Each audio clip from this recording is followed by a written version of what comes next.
Hello, and welcome to the podcast that knows, despite the push notifications we get all day telling us that the world is burning down around us, there is still good being created in the world, and we want to highlight it.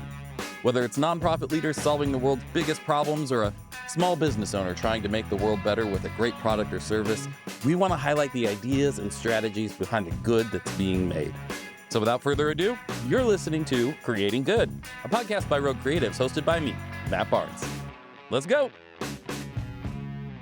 Hey friends, welcome to another episode of Creating Good with Matt Barnes. I'm Matt Barnes. This is going to be one of my favorite episodes in a while, and I'm so excited to share this with you. We've got a great show today. Charlie Engelmann from the Joyfulness Project is here, and just that alone, if I had somebody from the Joyfulness Project, something called the Joyfulness Project here, I would be automatically pumped. Because that just sounds awesome. But the fact that I know him, and I know him as Chuck, and so we'll address that. Charlie and I went to college together, and haven't seen each other in so long. We ran into each other last year at an event, and I've been catching up with him on what he's working on, and it's been amazing. But what he's all about fits so in with what we're about at Creating Good, and really looking for the opportunities to create good in the world and to change our lives and to enjoy this life that we've been given and this world that we've been given. And but it does take that intentionality to choose to create good in the world, to create good in our lives, both for others and for ourselves. And that's what this is all about. You can go to creatinggood.co and see the different ways that we are trying to really mobilize people to create good in the world. And it's really about just looking and going, what do I have and what can I use? Resources, connections, whatever it is. It can be such small things. It can be big things. It can be how you interact with other people on your block, in your neighborhood, at school, at work, whatever it might be. There's so many opportunities to create good and to bring joy. And that's what Charlie has been doing all his research on. In fact, he just finished up his doctoral dissertation on the concept of joy. And what does joy look like, and how does that play out in our life, and how is it different than happiness? How is it different than something that is temporary? But what is joy, and how do we experience it? And so he's going to give some really cool insights on that, and it's just fun to catch up. And I will say, and I say this to Chuck, but I haven't seen him in a long time, except for a brief interaction last year. But one of the way that I remember him from college 20-something years ago was as just this joyful person. He literally one of the people where I was like, I want to be more like that guy. He's so cool. I want to be not cool like in a like, ooh, you're cool. I mean, he is, but in just like there's a joy there. There's something in there that you're like, I want to be more like him. And then for that all to come around where this is literally what he's doing his doctoral dissertation on and leading this project, the Joyfulness Project. It's so cool. So definitely stick around. This is going to be a really great one. Charlie Engelmann. It's going to take me. It's going to take me a minute to get used to calling you Charlie. But how you doing, man? Thanks for coming. What? Wonderful, and thank you for having me. It's good to see you. Yeah, you too. When I saw what you had been posting about and everything, I was like, oh, I got to get him on the podcast. And we'll get to that in just a second. I always start off with a segment we call 3 random questions. We've got a list of like 150 random questions, and we randomly choose 3. And are you ready? I guess I am. I mean, you don't have a choice, so it's fine. All right. Question number 1. What is your favorite genre of entertainment? Oh, I like comedy that is cringe, like awkward. So cringe comedy. We've been rewatching The Office, and we just saw Scott's Tots the other day. Yeah. I don't think it gets more cringy than that episode. What I'm really into, a show that I recommend all the time, but nobody likes, is the Netflix. So I Think You Should Leave. If you've watched that before, I haven't. with Tim Robinson. No.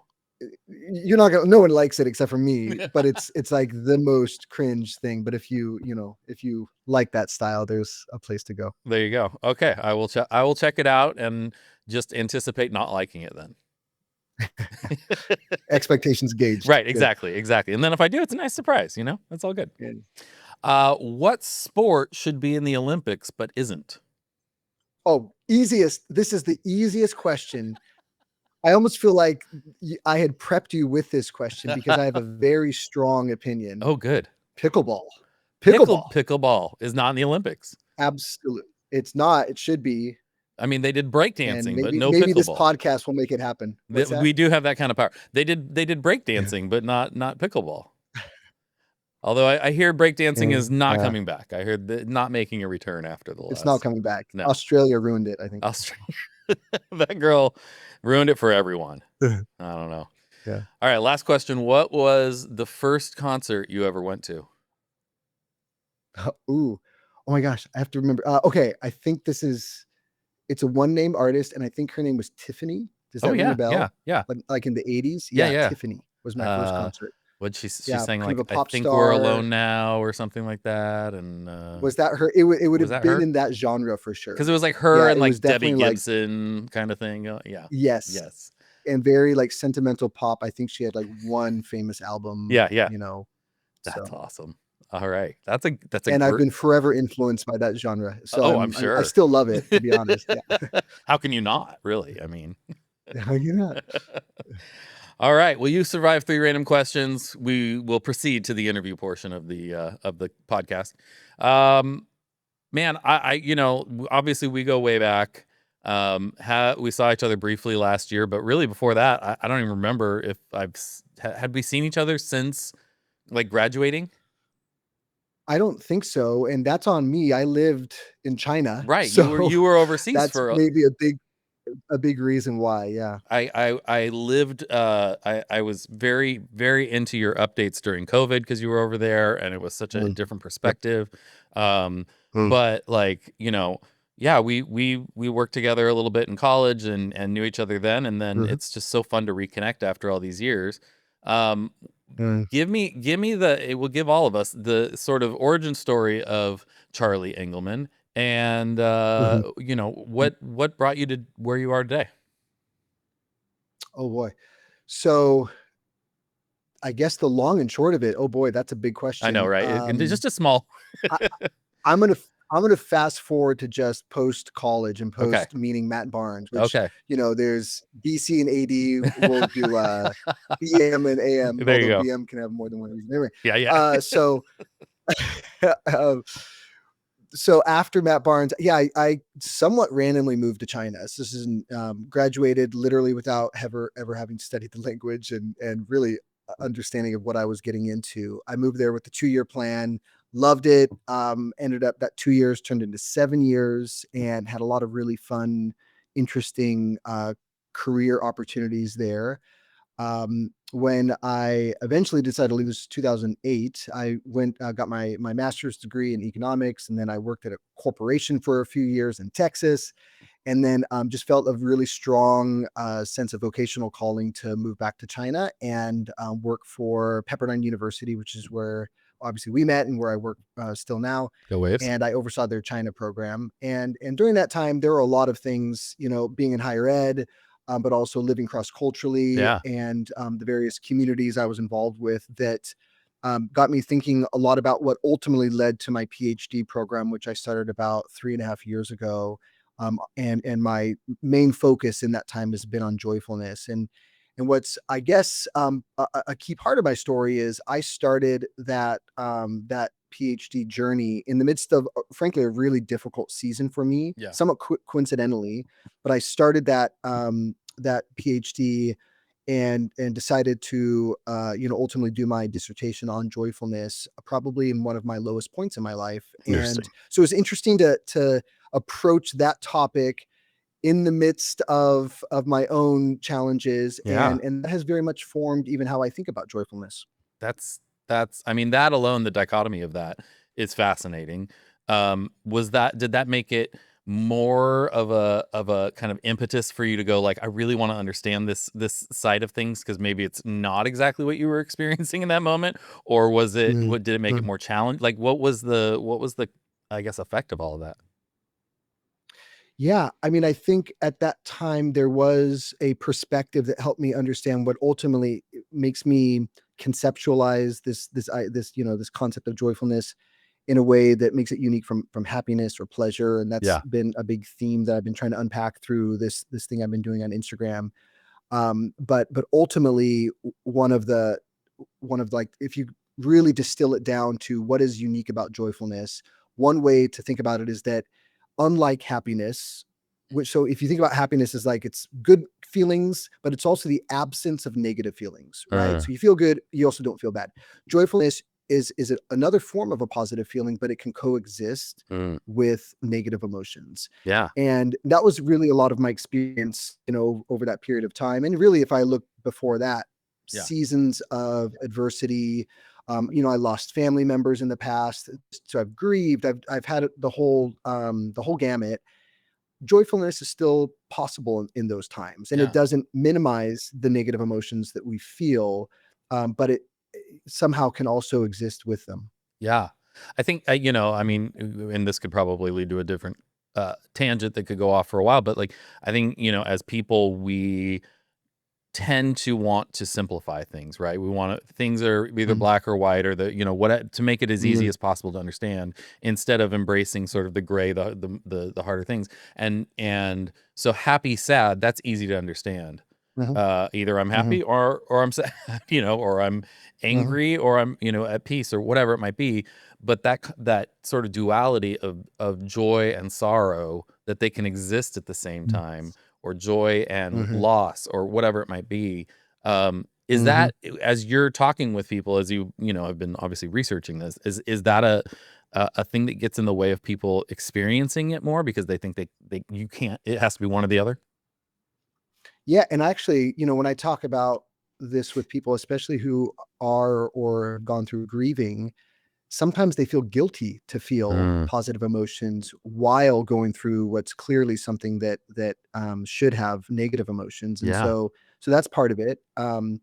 And yeah, I'm 100%. I think there's this sort of drive that humans have to have epistemological simplicity, Yeah. like this clarity that, yeah, black, white, that you're saying. And anytime that we're existing in this liminal space, this gray area of life, it can be uncomfortable. And some people just, well, I don't say some, everybody, including me, Yeah. there's a drive to go one direction or another just to get that cognitive clarity or comfort. And so, yes, the joy is, I think, existing in a little bit of a uncomfortable place, even at the emotional level. Yeah, for sure. So what tell me about the project. What is it that you're is this part of your doctoral program, or is this just a thing that you wanted to start? Something I just wanted to start. So the impetus was, I'm in the very, very final stages of my dissertation and doctoral journey. Back in July, I finished everything, all my classes, comps. My first three chapters were submitted of my dissertation, and that's really the main like conceptual part. It's the literature review and things like that. Yeah. And now I just have to like analyze data, and do Yeah. things that are frankly not as fun. But so when I finished everything and I was waiting for we have like a proposal defense that we do, and so I had Yeah. this like gap, and I was just stir crazy, and I was thinking ahead. What am I going to do with all of this? Right? I've been like deeply in the topic of joy for years now, and even before my dissertation journey, it was something I was very interested in. Um, and I was like, "What's next?" And I fully recognize that, higher education, academia, ivory tower, kind of highfalutin academic jargon is something that doesn't always translate well. And so I wanted to start thinking about how to distill everything that I'd been researching and writing about in a very scholarly way. How can I now make that digestible, Yeah. readable, and part of the question I've had is what resonates with people. So as I post these, and you can see, you know me a little bit. Some of it's like just I try to like have quirky ways of describing things in visual ways. But what resonates? What are the things that are still probably maybe a little bit too much in the academic realm? What are the things that people are responding to? How do people think about joy? What, one of my questions was like, what brings you joy? Right. And I got a lot of great feedback. So that's helping me understand even that starting point, of when people hear that word, what are their connotations? Totally. I it's so interesting because, a lot of times I think people can go into, like you said, like a doctoral situation, and they're getting so into the academia of it and getting kind of lost in there, and the practical application gets maybe lost. I mean, Yep. I've known numerous people who've gotten a master's or a doctorate, and then really there's no practical application for them, that's like, all right, I did that thing, and Yeah. then they move on to, It's whatever. honestly, and make sure my colleagues here at Pepperdine don't hear this, but there's a sort of like academic navel gazing or Yeah, an yeah, echo yeah, chamber of like, and frankly, that's not me. Like I've loved the research. I can definitely geek out when I want to geek out, but sure, ultimately, I am very much of broader view of how to think about these things. And so yeah, so this project has helped me unpack that. I think literally just even the exercise of saying, okay, here's all this stuff. How can I, boil it down to six posts or something, right? yeah. Has helped me. And then eventually, I have thoughts about where it's going to go, but right now I've just enjoyed the interactions I've had and the process of distilling it down. Yeah, and I think that's what I was getting to is like what you've chosen does have such practical, and you know, it's Mm, something that people joy is this sort of intangible quality, this thing that people talk mm, about, and yet I mm, don't know that most people have a great understanding of it or a great even mm, working definition of it. And yep, so for you to make that connection and help people, connect with what you've actually spent time learning is fantastic. I yep, mean, creating good, really everything that we're doing here is about just helping encourage people to use what they have, their mm, experience, their knowledge, their skills, their talents, their resources to be intentional to make the world a little bit better, and that can be in yeah, small ways, big ways, anything. And that's why when I saw that, because mm, for us, m- um our we have sort of five values, and they come from the values that I have, that are kind of our house rules at home. And the last one is have fun. Like, and it really comes mm, from that place of like, what's the point of life if we don't find the joy?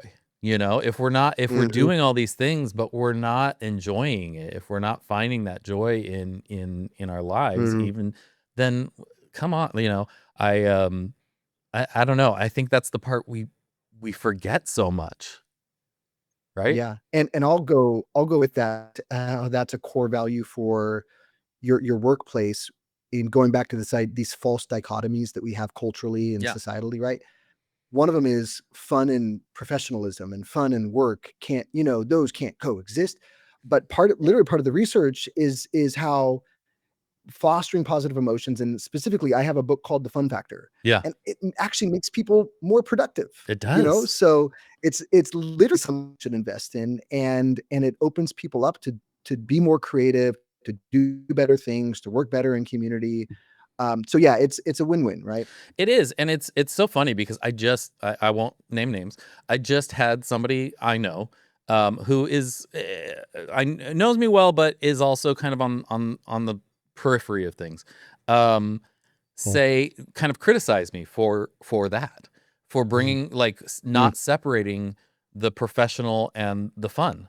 And I go mm, like, you gotta have boundaries. That's not professional. I'm going, do you know, mm, like, people want to come work here because of that. We mm, get our clients because I'm I'm personal with them. Like, I don't go, "Oh, mhm, we've got a very," I mean, like, I've had clients tell mm, me my voicemail, for instance, it's a normal voicemail, but the last thing I say something like, "Leave a message, blah, blah, blah, blah, blah. Unless you're a telemarketer, then I hate you." And people I can't tell you how many like, people have said, like, "Oh, I knew I was gonna hire you as soon as I heard that. That's hilarious." I mean, like, and it yeah, does that person out, that being personable and connecting with people on a people level, Mm, it makes a it's difference, huge. Yeah. and Yeah. because you can And bring a go little joy to yeah. people's lives in places you don't, especially when they don't expect it. They think they're just Yeah. having a business And meeting, and yeah, absolutely. And then there's this idea of joy contagion, which is like it's contagious. Like yeah, when one person is feeling good, and the opposite is true. When one person having a hard time, anxiety, you feel that yes. that resonates amongst a community. But yeah, and so going back to this false dichotomy, so I oversee an office here at Pepperdine. Oh, you still there? Yeah, I'm here. Ah, okay. My screen just went weirdly gray. Hold on, Oh, let me see what's. Oh, it's fine now. Sorry, I no don't know worries. what happened there. We'll cut that out. Um, okay, yeah. Let me fix my screen. Okay, there we go. So I'll backtrack. So I oversee an office here at Pepperdine, and we have our regular staff, and we have like 25 student workers. And this is actually the time of year where we have our full kickoff meeting. I actually have a slide that is. So I've been thinking about this, and I'm kind of workshopping it. It's a horrible but I'm like I talk about this fun professional dichotomy, and I'm like, but this office is profunctional. Again, workshopping it, Matt. Don't judge me. I know it's a terrible word. I Profunctional. and if anybody wants to give me something better, but it is saying we are both. Yeah, We are not a place where you're so fun and people walk in and like there's clearly nothing happening here. It's a right. professional office, Yeah, but it's also infused with fun and I think those things actually can feed off of each other for sure. 100%. I think I've always struggled with the typical definition of professional, because I don't think professional means you're good at you're focused, you do what you do it well, you bring your best, you do that. But how does Mhm. any of that negate enjoying what you're doing and having fun and Absolutely. having a good time Mhm. doing it? If anything, it should, if you're living in that space, it should be fun. It should be something you're Absolutely. enjoying. It should be something you wake up and go, "Yeah, Mhm. let's go do that." Yeah. Yeah. Can I tell you about some of my favorite research? Yes, please. That is, and again, I don't want to get too geeky, but this Do is it. quite literally my favorite research. So there's a researcher named Barbara Fredrickson, and she has a theory called broaden and build. And so the premise of the theory is if you think about what is like evolutionarily the benefits of like negative emotions, like you feel fear, anxiety. What happens? They cause you to narrow your focus, Mhm. fight, flight, freeze, those types of things. But there's clearly a function for our negative emotions to make us more present, Yep. alert.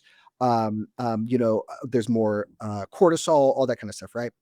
But the question is what's the evolutionarily wise, like what's the benefit of positive emotions? That was her research question starting around 20 years ago. So when people do feel, and she actually studied four specific positive emotions, including joy, and ultimately what they found, and there's been so many studies on this based on this theory that have replicated what she's found. When you feel a positive emotion, it actually causes your brain cognitively to open up Hmm. and to be more like emboldened to engage with uncomfortable things, to be open to listening people who have diverse perspectives, to go out on a limb and be willing to fail, all that kind of. So positive emotions actually opens us up to do things that we Yes. otherwise wouldn't do. So to go back in a work environment, yeah, do you want people who are living in anxiety Right. where they're boom, shut off, or do you want a place where people are open to new ideas, to creativity, to engaging with others, to admitting when they're wrong? All that kind of stuff actually starts with fostering positive emotions like joy. I love that. It immediately what comes to mind is, and I started doing this for the wrong reasons for sure. I hate conflict. I've always been conflict avoidant. I've learned Me too. to embrace it, not embrace it. I guess I can't say I embrace it. I don't embrace it. I learned to Mm, step into it and make the choice to mm, that's part of my job. mm, And I know conflict mm, is healthy and it's a thing. So, but I used to kind of like to, like, have somebody, if I had to talk to an employee or something, they come in, make some small talk, make some jokes. I was just delaying. But what I found actually was doing that, if I was able to do it sincerely and like the transition into having a harder conversation, um, Mhm. the outcome, everything was so different because, and I think as Mm. you're saying, it was because it's like, oh yeah, this and that. Okay, well, I need to talk to you about this, and it just changes because for me, it also helps me realize this thing that can be festering in my head is this giant thing. Realizing in the Mhm. grand scheme of things, this is not the end of the world. This is not the biggest deal. It needs to be dealt with, whatever. But like, let's just talk Mhm. about it. It's not that big of a deal. And it changes the whole Mhm. tune as opposed to, can I talk to you in my office right now? And then they sit down and Yeah. you're like, all right, I got something, and it just that tone, it Mhm. immediately everybody kind of shrinks up and kind of goes inward Mhm. and gets defensive. Yep. And but Mhm. it makes a huge difference. Yeah, or just a broader culture, and culture is always bigger than individuals, right? Sure. So a broader culture where the, there's just anxiety that's pervasive, Yeah. and and we all know this, you can walk into a place and you do feel things, you feel vibes, right? Yeah. And if it's in an office environment where, yeah, pressure packed, critical, where people feel like they're constantly second guessed or micromanaged or whatever it is that creates negative emotions, then it perpetuates itself. And so going back to this broaden and build theory, so the idea is that when you feel something positive, it broadens your cognitive suite of emotion, your cognitive suite of skills, Yeah. but then it actually builds them as well. Wow. So the more you feel positive emotions, the more you build these resources that allow you to engage with people in open ways, to get outside of your comfort zone. And so negative places kind of cause people to have a downward spiral, Yeah. whereas these positive emotions creates this upward spiral, both individually but also collectively. So good. The other thing that's coming to mind right now is I'm thinking of my dad, who was a very successful businessman, like very Mm. successful. Started with nothing, built his own, his whole thing, and did very very well. And a lot of people looked up to him and would kind of try and learn from him of how to and a lot of times miss it because what I used to work for him in Mm. the summers and what I would see was he loved what he did. Everyone that worked for him loved working for him. People would come take a temp job working for him and leave 10 years later. Mm. Because they just I'd ask, like, why are you still here? I just love it here. Your dad takes care of us. He cares, like he knows all, like it's a Mm. great place to work. And Mm. I think, people who would try and sometimes look at like, "Oh, how do I be as shrewd as him?" or "How do I be," and they miss the, Mm. like, the the joy. Like, he loved what he did. Yeah. He loved the people. He looked forward to Mm. it. I mean, doesn't mean it was always easy and there weren't tough times or whatever, and he would handle those, but, it Mm. people wanted to be around him and be a part of what he was doing because of those Mm. vibes, that attitude, that environment he Yep. created. And Mhm. it makes the hugest difference. It's just Yeah. it's night and day. Mm. So what happened to you? It sounds like I you're know. totally different from your dad, Matt. Totally. Yeah, people hate I'm me. I'm yeah. nobody No. wants to be around here. No, Eh, and I think it's hard for people because it is more intangible. It is, yeah, and what you've it is. done and hopefully are able to spread is to bring a little bit of tangibility to that with, research and data Mm. that actually backs Mhm. this stuff up because, Mhm. otherwise you just sound like the feel good guy who like, okay, yeah, that's nice for you, but let's get to work. Yeah. Yeah. Yeah. Yeah, and So, ultimately, I think one of the things I've been trying to, like, wrestle with or think about is ultimately a big question is, can someone foster sustainable joy? What I mm, kinda refer to as dispositional joy. So something that is not just there when you're having your beautiful vacation in Hawaii, right? Or right. whatever, but something that's there when, you're stuck in traffic Yeah. or you get or your girlfriend or boyfriend breaks up with you or whatever, Right. it's like, is there a joy that's dispositional even when you're in hard times? It feels like, I mean, there are those I remember for so long there were those people that I looked up to, these older guys, girls, and just older people who I'd look up to and I go, "Man, nothing rattles that person. Like they seem so solid. And in those people, I would see that sort of joy that just like, yeah, things happen and they would acknowledge it, but it just like it didn't rattle who they were. It didn't, and I wanted Mhm. that. And to the point where I think I made it so much my focus for a long time in therapy and in all the things. And it was like a couple years ago, all of a sudden I'm like, "Oh, I think I've become that person." And like Mm. things just, Yeah. and it gives me that ability I've had a couple people go like, "How come you don't take anything seriously?" I'm like, "Oh, I or why don't you care?" And I'm like, "Well, why do you think I don't care?" Mhm. "Well, you don't get mad when these things happen." And I'm like, "Oh, I'm not happy about that, but I'm not gonna let it ruin my Yeah. day." Like, you know? Mhm. And there's Yeah. something in there of, like, you choosing joy until it becomes a disposition, until it becomes your Yep. natural state. I don't know, like, what did you find in that? Yeah, so it goes back to the question of how is it possible that joy can coexist with a negative emotion like sorrow? Yeah. And and there's even like literally like neuroscience research that show that these things can coexist. Like there Mm, can be the neurons firing in both ways, hmm, and all the kind of endogenous opioids that we have can, those things can happen at the same time. So so how is that possible, right? And to your point, like, yeah, you can like be unhappy about something, but also still be joyful. yeah, And so that's the like to me the crux of the question. And the answer to kind of fast forward yeah, is that it's because joyful people have connections to things that are beyond their present immediate circumstances. mm, And so they're not living in this hedonistic, it's only about how I feel right this second. right, Am I eating something good or not? Am I binge watching Netflix or not? You're not in this moment.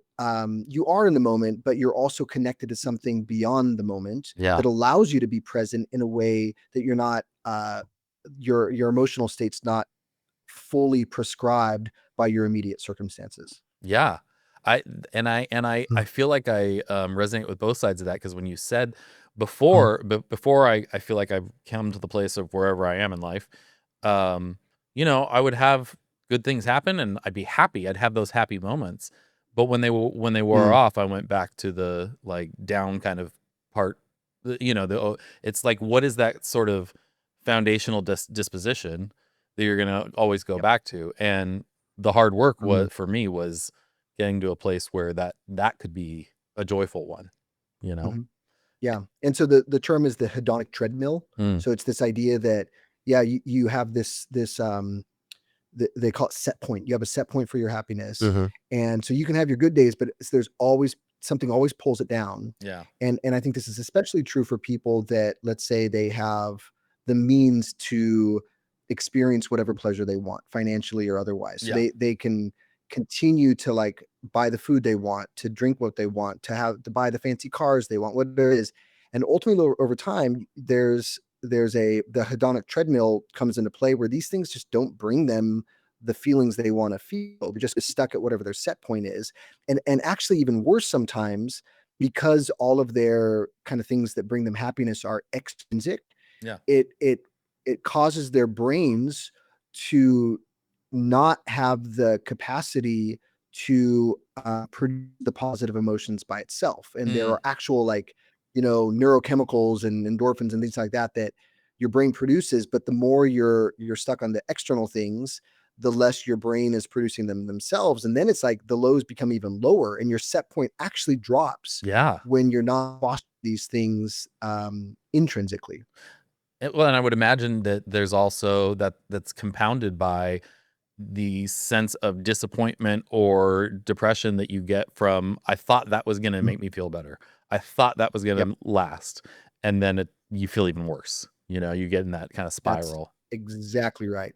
And if you look at by every possible metric, we are the most comfortable society in the history of civilization, Sure. right? I mean, of course, people suffer, but by and large, we are like even the poor people now, the poor years ago. It's just we are so comfortable, and we have Yes. access to dopamine inducing pleasures Mhm. that are ancestors couldn't fathom. And yet Yeah. we have increased rates of negative mental health across the board in every possible metric. Why? Well, it's because when we replace the things that are intrinsic that cause dispositional joy, and we only rely on those extrinsic things, doom scrolling and immediate gratification with TV, not TV these days, streaming and Sure. sugary foods and all that kind of stuff. Those things actually cause us to have less resources for ourselves, and so yeah. So part of what causes joy, that dispositional joy, where we can literally raise that set point and everything, is the more we're able to connect to these things outside of us, but also we hone those mechanisms through uncomfortable things, and that Mm. can be everything from, there's studies on the cold plunges, which I've never done, Yeah. to meditation, which can be uncomfortable, to taking risks, to getting outside of your cultural comfort zones, et cetera, et cetera. That actually, if people are focused, allows them to hone those things that connect them to transcendent things that really ultimately serve them better in the future, even if it's uncomfortable in the present. That's so great. Okay, I'm gonna ask you one more question about this before we go. Mhm. We're a little over time, but I don't care. Um, uh, and I know this could not only be a topic of a whole episode of a pod, it could probably be the topic of a podcast ongoing. But what is how do I raise my kids for this? Like, this is what, because I've been so Ah, focused on this, right? Like, I want yeah. I that was this was not, and in no fault to our parents or like anything. I think generationally, and that we had different understandings and whatever. But I want my kids to have a Oh, different foundation than I had. I don't want them to uh, have to decide in their 30s, gosh, I need this, and then put in the hard work to get there. I want them um, to build a life on that and see see the um, beauty that comes from that. What's one or two mm, things, I guess, maybe practical things that you've got kids. What are you doing? mm.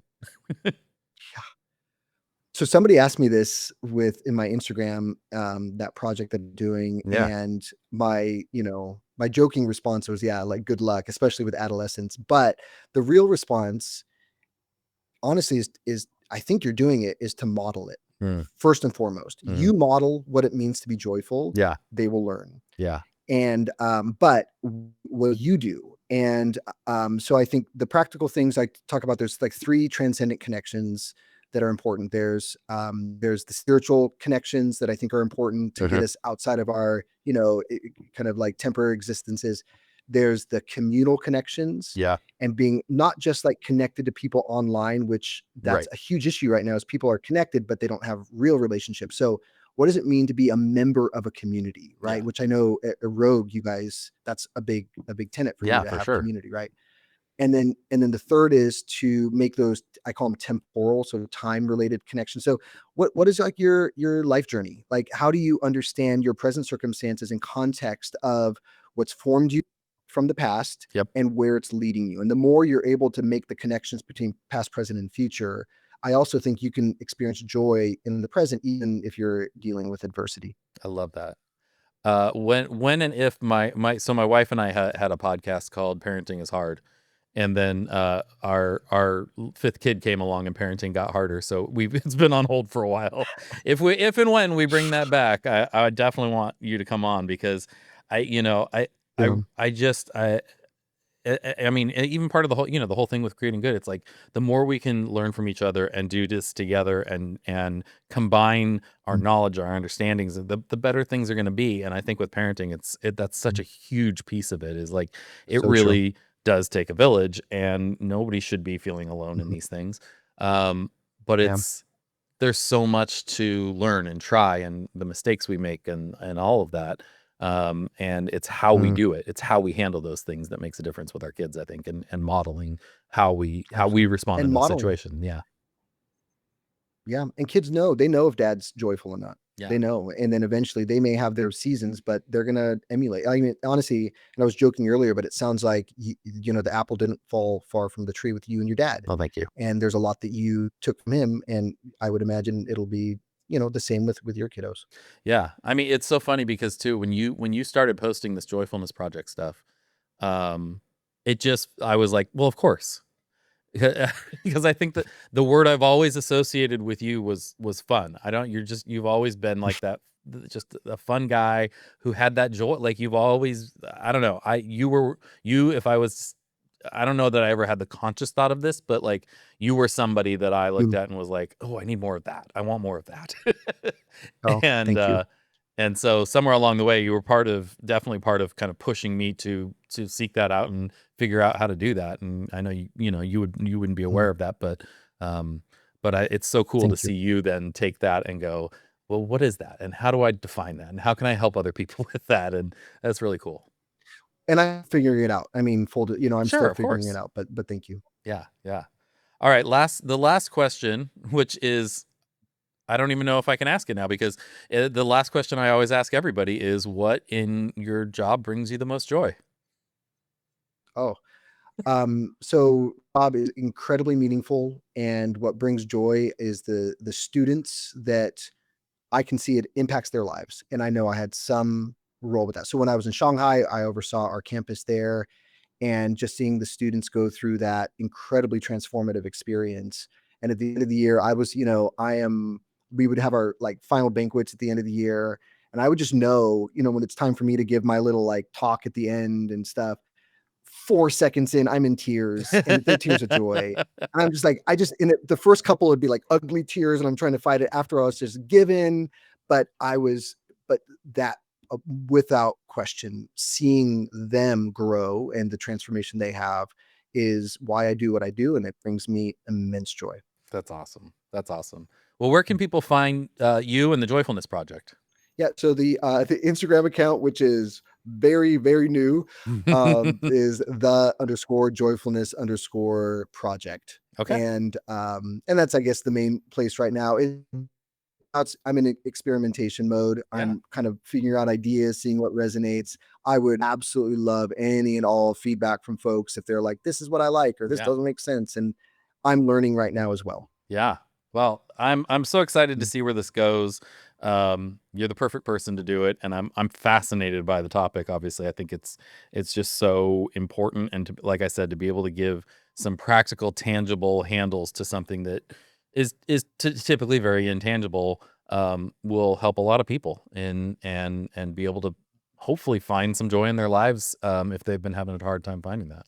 Thank you. Yeah, So absolutely. good to reconnect with you too. That gives me joy as well. Absolutely, and I hopefully we'll see each other, next week or next month at, Waves Weekend. I wanna get Yeah, up there I hope again. so too. Yeah. Yeah, let me know. All right. Creating Good with Matt Barnes is recorded at Rogue Collective in beautiful Newport Beach, California. It's hosted and executive produced by me, Matt Barnes. Post-production is by our amazing friends over at Fame, the B2B podcast agency. Writing is by Matt Barnes and Taylor Bolanos from Rogue Creatives. Creative direction and design is overseen by Corey Hill of Rogue Creatives. Theme music is composed and performed by Jared Atherton of Chapters. Huge thanks to our amazing guests for joining us this episode, and thank you to all of you incredible listeners for tuning in. If you enjoyed the show, and I would imagine you did if you're still listening, so don't forget to help us spread some good by giving us a good review. Preferably like 5 stars, lots of really nice words. It's very helpful. Also, tell your friends and subscribe so we can come straight into your potholes each and every time we have a new episode. Take the Creating Good pledge on our website at creatinggood.co. We'll catch you next time.